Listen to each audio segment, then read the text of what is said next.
guys, for every day, my name is Abhinav Dhondial. I study in class 8th. I am going to house. तो guys आज हम village में आ रखे हैं। ये मेरे अंकल है, पापा के सच्चे दोस्त। देखो गाइस हमारा पहाड़ इतना सही लग रहा है। तो फोन किसका है बताना?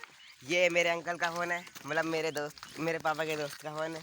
ये मेरा फोन नहीं है गाइस, हम बहुत अमीर है इसलिए मेरा फोन नहीं है। तो गाइस हम नीचे जा रहे हैं। तो अंकल आज हमें राजस्थान ला चुके हैं। राजस्थान से हम बेर खा सकते तुम यार। हाँ अंकल, वो बहुत अच्छी चीज़ है। तो उठाते क्यों नहीं? अंकल वो स्टैंड देना। स्टैंड दो, गाड़ी वो आके बैग में। बच गया। ये कहाँ जा रहा है?